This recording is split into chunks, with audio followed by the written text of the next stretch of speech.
வணக்கம். இன்னைக்கு இந்த காணொளியில நம்ம என்ன பண்ண போறோம்னா, நம்மளோட வாழ்க்கையில நமக்கு நடந்துகிட்டு இருக்கிற பல விஷயங்களுக்கு நம்ம எந்த மாதிரியான ஒரு ரியாக்ஷன் குடுக்குறோங்கிறதுக்கும், அம்மா அவங்க வாழ்க்கையில அதே மாதிரியான சிச்சுவேஷனுக்கு அவங்க எப்படி ரியாக்ஷன் குடுத்தாங்கிறதையும் நம்ம கம்பேர் பண்ண போறோம். கண்டிப்பா நம்ம அம்மாவோட கதைய சொல்லப் போறதில்ல. அம்மாவோட கதைய நம்ம ஆல்ரெடி ஒரு வீடியோல சொல்லிட்டோம். இந்த தடவ நம்ம என்ன பண்ண போறோம்னா, அம்மாவோட யோசனை எப்படி இருக்குது? அம்மா எப்படி ஒரு சிச்சுவேஷன அணுகுறாங்க?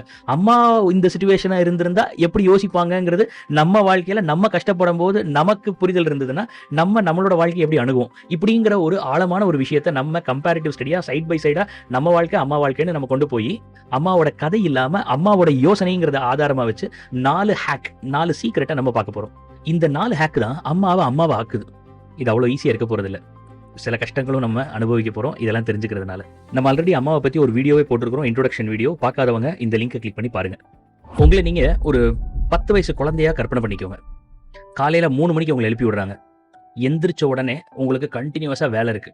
வீட்டை கழுவணும், மாட்டை குளிப்பாட்டணும், தூக்கணும், பாத்திரம் கழுவணும், துணி துவைக்கணும். இப்படி அடுத்தடுத்து உங்களுக்கு வேலை வந்துகிட்டே இருக்கு. எவ்வளவு நேரம்னா நைட்டு 11 மணி வரைக்கும் உங்களுக்கு கண்டினியூஸா வேலை இருக்கு. உங்களால ஃப்ரெண்ட்ஸோட சிரிச்சு விளையாண்டு காலம் கழிக்க முடியாது. ஸ்கூலுக்கு போய் ரொம்ப படிக்க முடியாது. உங்களால உங்க வயசு குழந்தைங்க எல்லாருமே எப்படிப்பட்ட ஒரு வாழ்க்கை வாழ்றாங்களோ அந்த மாதிரியான எந்த வாழ்க்கையும் வாழ முடியாது. இது எல்லாத்துக்கும் மேல உங்களுக்கு ஒரு ரெகக்னிஷனோ, ஒரு பாசமோ, ஒரு அன்போ, உங்களை புகழ்றதோ, உங்களுக்கு அட்டென்ஷனோ இந்த மாதிரியும் எதுவும் கிடைக்காது. அதுக்கும் மேல நீங்க ஏதாவது தப்பு பண்ணீங்கன்னா உங்களை அடிக்க வேற செய்றாங்க. அதுவும் 1 நாள் 2 நாள் இல்ல, தினம் அடிக்கிறாங்க. இப்படிப்பட்ட ஒரு வாழ்க்கை நீங்க 10 வயசுல வாழ்ந்தீங்கன்னா உங்களுடைய ரெஸ்பான்ஸ் எப்படி இருக்கும்? நீங்க என்ன பண்ணுவீங்க? நீங்க கோவப்படுவீங்களா? எதிர்ப்பீங்களா? ஓடி போயிருவீங்களா? அழுவீங்களா? இல்லைன்னா ஏத்துக்குவீங்களா? எது உங்களுடைய ரெஸ்பான்ஸ்? இதை நான் ஏன் கேட்கிறேன்னா, அப்படிப்பட்ட ஒரு வாழ்க்கை தான் மத அமிர்தானந்தமயி அம்மாவுக்கு அவங்களோட 9 வயசு 10 வயசுல அவங்க வாழ்க்கையில நடந்தது. ஸோ நமக்கு அம்மாவை பத்தி தெரியும். ஆனா அம்மா எப்படி அம்மாவானாங்கிறது நம்மள பல பேருக்கு தெரியாது. எந்த மாதிரியான சிந்தனை ஓட்டங்கள் அம்மாவை ஆக்குச்சு அப்படிங்கிறத பத்தி இன்னைக்கு நம்ம பார்க்க போறோம்.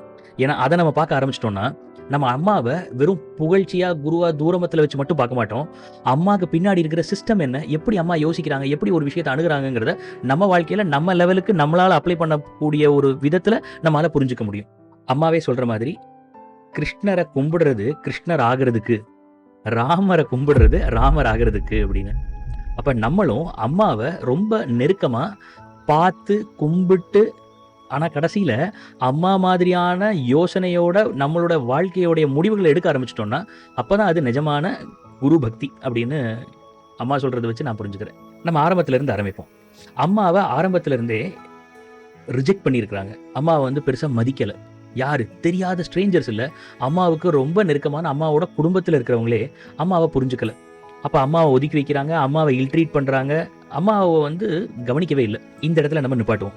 நம்ம குடும்பம் நம்மளை இல்ட்ரீட் பண்ணா, உங்க குடும்பம் உங்களை மதிக்கலைன்னா, நீங்க எப்படி அணுகுவீங்க இந்த சிச்சுவேஷனை? நீங்க என்ன நினைப்பீங்க? நீங்க எப்படி அந்த குடும்பத்தை பார்ப்பீங்க, இல்ல உங்க வாழ்க்கையை பார்ப்பீங்க? உண்மையா சொல்லுங்க. மனசை தொட்டு உங்க வாழ்க்கையை நீங்க எப்படி அணுகுவீங்க? நமக்கு அன்பு கிடைக்காதான்னு ஏங்குவோம், பாதுகாப்பு இல்லாம இருக்கிற மாதிரி உணர்வோம், இல்லைன்னா ஒரு விதமான வெறுப்பு, கோபம், ஒரு சப்ரஸ்ட் எமோஷன்ல நம்ம இன்னும் ரொம்ப ஆக்ரோஷமா ஆகலாம். கரெக்டா? ஆனா அம்மா என்ன பண்ணாங்க தெரியுமா? அம்மா ரியாக்டே பண்ணல. இவங்க பண்றதை தடுக்கவும் இல்லை. நான் ஏன் பண்ணேன், எதுக்கு பண்ணேன் அப்படின்னு தன்னை ப்ரூவ் பண்ண கூட வரல. இன்னும் சொல்ல போனா அம்மா என்ன பண்ணாங்கிறத சொன்னா ஆச்சரியப்படுவோம். அம்மா முகமாக ஆரம்பிச்சாங்க. எல்லா குழந்தைங்களும் அந்த வயசுல விளையாண்டுகிட்டு இருக்கும்போது அம்மா தனியா உட்காந்து தியானம் பண்ணிக்கிட்டு இருந்தாங்க, கடவுளை நினைச்சுக்கிட்டு இருந்தாங்க. இதான் முதல் ஹேக். அம்மா ரியாக்ட் பண்ணல, அம்மா ரெஸ்பாண்ட் பண்ணாங்க. உங்களை யாராவது ஒருத்தர் ஒரு வார்த்தை சொல்லிட்டா உடனே உங்களுக்கு கோவம் வந்துடும். உங்களுக்கு சரியான இடத்துல கௌரவம் கிடைக்கலன்னா உடனே உங்களால் அந்த இடத்துல இருக்க முடியாது. நீங்க ஆசைப்பட்டது உங்களுக்கு கிடைக்கலன்னா உடனே உங்களுக்கு உள்ளுக்குள்ள கொதிக்க ஆரம்பிச்சிடும். அப்ப இதெல்லாம் என்ன சொல்லுதுன்னா, அந்த சிச்சுவேஷன், அந்த மனிதர்கள், அந்த வார்த்தைகள் நம்மளுடைய எமோஷனை முடிவு பண்ணுது. ஒருத்தர்கிட்ட இப்படி பேசினா அவன் கோவப்பட்டுருவான், ஒருத்தன்ட்ட இப்படி நடந்துக்கிட்டா அவன் எந்திரிச்சு போயிடுவான், ஒருத்தன்ட்ட ஒரு வார்த்தை, ஒரு சின்ன புருவத்தை தூக்கி பேசினா அன்னைக்கு ஃபுல் டே அவன் மூட் ஆஃப் ஆயிடுவான், கத்திக்கிட்டே இருப்பான். அப்ப இதெல்லாம் ஏன் நடக்குதுன்னா, அவங்க எல்லாம் அந்த சிச்சுவேஷன்ட்டு அவங்களோட மொத்த சந்தோஷத்தை கொடுத்துட்டாங்க. என்ன நடக்குதோ அதுக்கு அவங்க ரியாக்ட் பண்ணிக்கிட்டே இருக்கிறாங்க. இந்த மாதிரி அம்மா பண்ணவே இல்லை. இதை இங்கிலீஷ்ல ட்ரிகர் அப்படின்னு சொல்லுவாங்க. இந்த பட்டனை அமுக்கிட்டா அந்த இடத்துல அந்த பாம்பு வெடிச்சிரும். சில பேரை இவன் ஒரு கஞ்சன் அப்படின்னு சொன்னா போதும் பாம்பு வெடிச்சிரும். உங்க அம்மாவை பத்தி அப்படின்னு ஆரம்பிச்சா போதும் பாம்பு வெடிச்சிரும். உங்க வீட்டுல, எங்க வீட்டுல, உன் தங்கச்சிக்கு பணம், இப்படி எல்லாத்துக்கும் சில ட்ரிகர்ஸ் இருக்கு. அந்த ட்ரிகரை அழுத்தினா அவங்களோட அமைதி கெட்டுரும். அவங்க குதிக்க ஆரம்பிச்சிருவாங்க, இல்ல அழுக ஆரம்பிச்சிருவாங்க, இல்ல உள்ளுக்குள்ள புலம்ப ஆரம்பிச்சிருவாங்க. ஆனா அம்மா ட்ரிகர் பேஸ்டு லைஃப் வாழல, அம்மா சென்டர் பேஸ்டு லைஃப் வாழ்ந்தாங்க. சென்டர் பேஸ்டு அப்படின்னா என்ன? அவங்களுக்குள்ள இருக்கக்கூடிய மையத்துல தான் அம்மாவுடைய சோர்ஸ் இருந்துச்சு. அவங்க உள்முகமா இருந்தாங்க. எப்போ ஒருத்தர் உள்முகமாறாங்களோ, அவங்களால இந்த மாதிரியான புற வாழ்க்கையில நடக்கக்கூடிய விஷயங்கள்னால அவங்களுடைய மனநிலை மேலே கீழ ஆகப் போறதில்ல. அவங்கள வெளியில இருக்கிறவங்க டிஸ்டர்ப் பண்ண முடியாது. அவங்க ஒரு சிச்சுவேஷன்னால மேலே கீழ ஆக மாட்டாங்க. நம்ம வாழ்க்கையில கஷ்டப்படுறதுக்கு நம்மள சுத்தி இருக்கிற காரணம் இல்ல. அந்த சுத்தி இருக்கிற காரணத்தோட நம்ம எந்த மாதிரியான ஒரு பிரதிக்கிரியை பண்றோமோ அதுதான் காரணம். அப்ப the problem is not outside. The problem is how we handle the situation inside. இதுக்கே பயந்துராதீங்க. 2வது ஹேக் மட்டும் தெரிஞ்சீங்கன்னா உங்களுக்கு மண்டை வெடிச்சிரும். நிஜமா பல பேர் இந்த இடத்த ஒத்துக்கவே மாட்டாங்க. 10 வயசுல அம்மாவ 4ஆம் கிளாஸ் படிக்கும்போதே ஸ்கூல்ல இருந்து நிப்பாட்டிட்டாங்க. ஏன் நிப்பாட்டினாங்கன்னு கேட்டா, வீட்ல பணம் இல்ல, அதனால வேலைக்கு அனுப்புறதுக்காக நிப்பாட்டியிருக்கிறாங்க. அந்த குழந்தை பாத்திரம் கழுவுது, வீடு தூக்குது, சமைக்குது, தண்ணி கொண்டு வருது, எல்லாத்துக்கும் வேலை செய்யுது, மிருகங்கள பாத்துக்குது. ஒரு குழந்தைய சுத்தி ரொம்ப புகழ்ற இந்த காலத்துல அந்த குழந்தைக்கு புகழ்ச்சிங்கிறதே கிடைக்காம வெறும் பிரஷர் வேலை அப்படி இருந்திருக்கு. பாஸ். இப்ப நீங்க கமெண்ட் பண்ணுங்க. இந்த மாதிரி உங்க வாழ்க்கையில உங்களுக்கு எந்த விதமான சந்தோஷமும் கிடைக்காம அடுத்தடுத்த எல்லாரும் இதை பண்ண அதை பண்ண அப்படின்னு சொல்லிட்டு இருந்தாங்கன்னா, உங்களுக்கு பிடிச்சதுன்னு எதுவுமே பண்ண முடியாம இருந்துச்சுன்னா, உங்க வாழ்க்கையை உங்களால கண்ட்ரோலே பண்ண முடியலன்னா நீங்க என்ன நினைப்பீங்க? உங்க மண்டைக்குள்ள என்ன சொல்லுவீங்க? எனக்கு இதோட நல்லது நடந்திருக்கணும், ஏன் எனக்கு இப்படி நடக்குது, எனக்கு மட்டும் ஏன் இப்படி நடக்குது? வேற என்ன சொல்லுவோம்? இது நியாயமே இல்ல, இல்லைன்னா இன்னொருத்தரை கம்பேர் பண்ணி பாரு, அவன்லாம் இப்படி இருக்கான், நான் இப்படி இருக்கிறேன் இப்படின்னு புலம்புவோம். கரெக்டா? அம்மாவுக்கும் நமக்கும் இதுதான் வித்தியாசம்.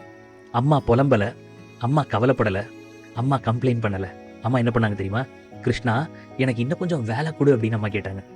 யோசிச்சு பாருங்க. எனக்கு கொஞ்சம் வேலையை குறை அப்படின்னு கேட்கல, இன்னும் கொஞ்சம் வேலையை கொடு, எனக்கு இன்னும் ரொம்ப வேலை கொடு அப்படின்னு கேட்டிருக்கிறாங்க. பைத்தியக்காரத்தனமா இருக்குல்ல?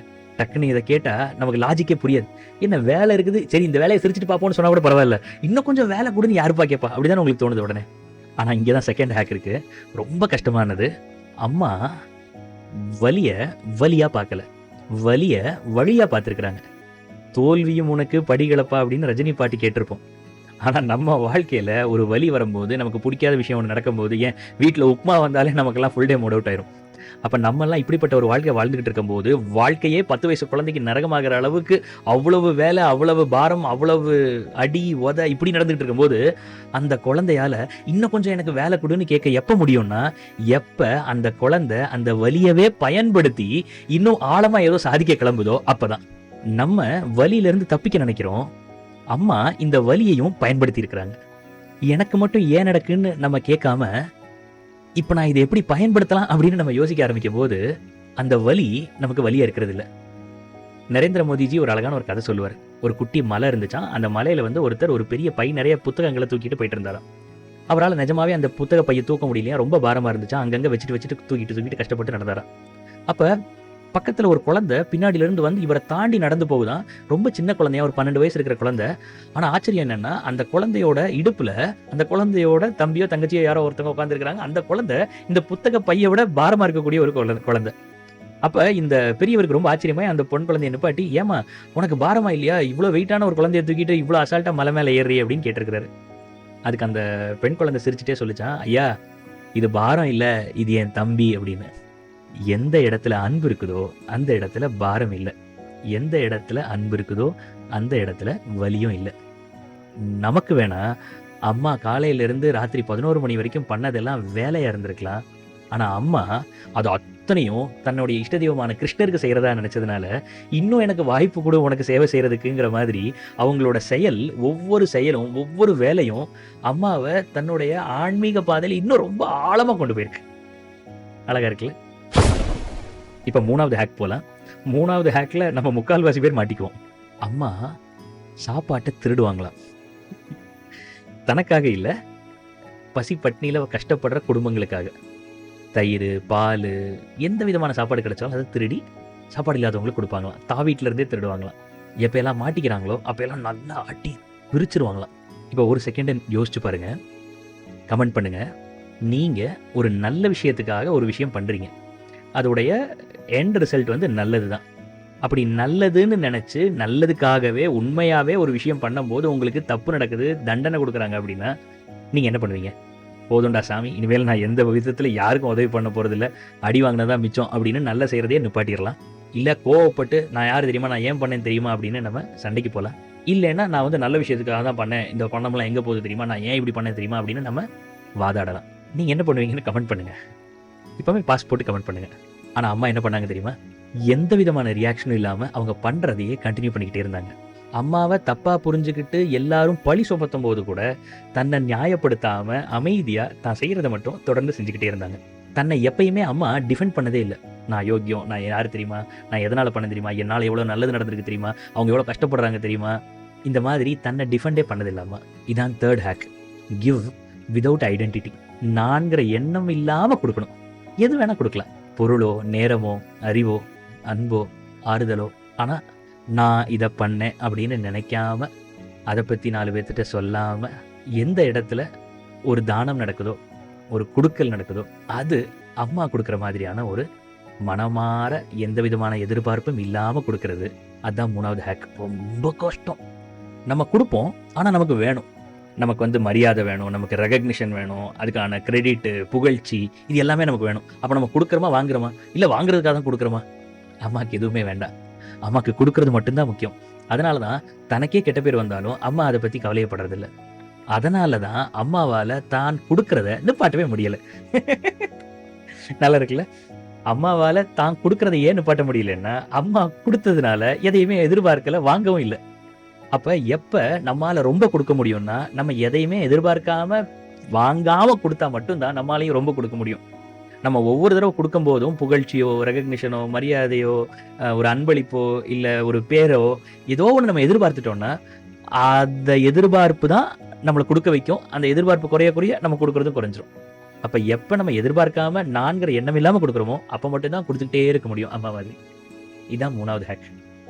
அம்மா சொல்கிறாங்க, நம்ம எப்போ எதிர்பார்க்க ஆரம்பிக்கிறோமோ அப்போவே ஆழமான ஆன்மீக சுதந்திரம், ஆனந்த சுதந்திரம் நம்மகிட்ட இருந்து போயிடும் அப்படிங்கிறாங்க. அப்போ எதிர்பார்க்காம கொடுக்கும்போது மட்டும்தான் ஒரு ஆழமான சுதந்திரத்துக்கு நம்ம சொந்தக்காரங்களாகும். இப்போ 3 ஹேக் நம்ம பார்த்துட்டோம். இப்போ நம்ம 4வது ஹேக் பார்க்குறோம். இதான் ரொம்ப ரொம்ப முக்கியமான ஒரு ஹேக். இப்படி வாழ்க்கை ஃபுல்லாக காலையிலேருந்து ராத்திரி 11 மணி வரைக்கும் வேலை செஞ்சதுக்கு அப்புறம் தூங்கும்போது தினம் அம்மா அழுவாங்களாம். எனக்கு இவ்வளோ வலி இருக்குது, கால் வலிக்கு கை வலிக்கு, திரும்பவும் நாளைக்கு காலையில் 3 மணிக்கு எந்திரிச்சு எல்லா வேலையும் செய்யணுமே அப்படின்னு அழமாட்டாங்களாம். அம்மா அழுகிறதுக்கான காரணம், நான் இன்னைக்கும் கிருஷ்ணரை பார்க்கலையே அழுவாங்களாம். பாஸ், நீங்கள் கமெண்ட் பண்ணுங்கள். நம்ம எதுக்காகலாம் அழுதுருக்குறோம்? மனிதர்களுக்காக அழுதுருக்குறோம், பேருக்காக அழுதுருக்குறோம், எதிர்பார்ப்புகளுக்காக அழுதுருக்குறோம், நமக்கு ஆசைப்பட்டது கிடைக்கலன்னு கூட எழுதிருக்கலாம். இதான் அம்மாவோட 4வது ஹேக். நம்ம எதை ஆசைப்படுறோமோ அதை வச்சு தான் நம்மளுடைய கவலையும் வலியும் முடிவாகுது. நம்ம சுகத்தையும் உலக வெற்றியையும் இன்னொருத்தங்க நம்மளை ஏற்றுக்கணுங்கிற மாதிரியான விஷயங்கள் மேலே ஆசை வச்சோன்னா அதுக்கு தகுந்த மாதிரியான வலி தான் நம்ம வாழ்க்கையில் இருக்கும். ஆனால் அம்மா ரொம்ப பெரிய விஷயத்துக்காக ஆசைப்பட்டாங்க. அதனால தான் அம்மாவோட வலி கூட ரொம்ப வித்தியாசமானது. இப்போ நம்ம பார்த்த 4 ஹேக்கையும் கனெக்ட் பண்ணுவோம். முதல் ஹேக், நீங்கள் ரியாக்ட் பண்ணாதீங்க. 2வது, வலியை பயன்படுத்துங்க. 3வது, எந்த விதமான எதிர்பார்ப்பும் இல்லாமல் நான்கிற எண்ணம் இல்லாமல் கொடுக்கறது. 4வது, பெரிய விஷயத்துக்கு ஆசைப்படுறது. இது ஒரு சிஸ்டம். இந்த சிஸ்டத்தை, இந்த ஒரு ஸ்ட்ரக்சரில் நம்ம வாழ்க்கையை மாற்ற நம்ம முயற்சி பண்ணோம்னா நம்ம வாழ்க்கையும் ரொம்ப அழகாக ஆழமாகும். இது ஏதோ பெரிய மதம், தர்மம், தத்துவம் இந்த மாதிரி பெரிய பெரிய வார்த்தைகள்லாம் கிடையாது. சாதாரண ப்ராக்டிக்கலாக நம்ம வாழ்க்கையில் இன்னும் 1/2 மணி நேரத்தில் நம்ம யாரு கூடயோ பேசும்போது நமக்கு வரக்கூடிய வாட்ஸ்அப் மெசேஜை பார்த்து நம்ம டிவி ரிமோட்டுக்கிட்ட சண்டை போடுறதுக்கு முன்னாடி, நாளைக்கு என்ன பண்ணணுங்கிறத முடிவெடுக்கிறதுக்கு முன்னாடின்னு நம்மளை சுற்றி இருக்கிற சின்ன சின்ன சின்ன விஷயத்தில் இந்த நாளையுமே நம்ம கொண்டு வர முடியும்.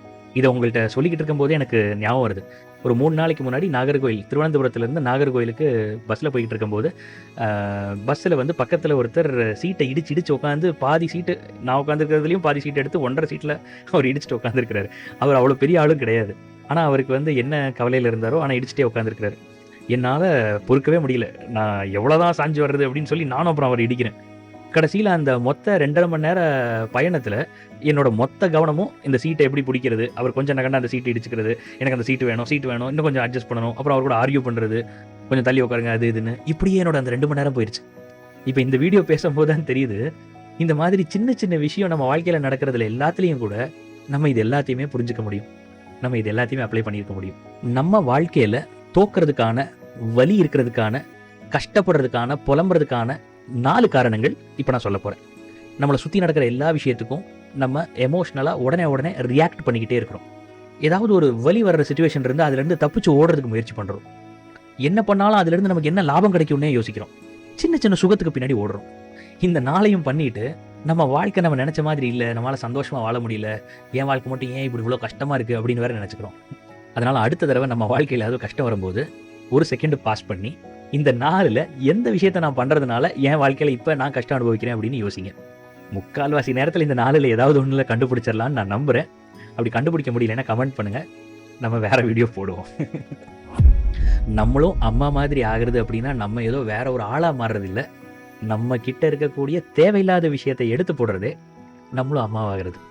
இப்போ இந்த சொன்ன 4 ஹேக்கில் உங்களுக்கு ரொம்ப டிஸ்டர்ப் ஆகிற எந்த ஹேக் அப்படிங்கிறத கமெண்ட் பண்ணுங்கள். அம்மா யார், அம்மாவோட வாழ்க்கை என்ன அப்படிங்கிற அந்த முதல் வீடியோவை பார்க்காதவங்க முதல் வீடியோவை போய் பாருங்கள். ஏன்னா இது வெறும் ஆரம்பம் தான். பாசிட்டிவ் சத்சங்கத்தில் இந்த மாதிரி மகாத்மர்களோட வாழ்க்கை, அவங்களுடைய அணுகுமுறை, அவங்களுடைய சிந்தனைகளை நம்ம தமிழில் கொண்டு வந்துட்டு இருக்கிறோம். தொடர்ந்து பாருங்கள். பல வீடியோக்களில் திரும்பவும் சந்திப்போம்.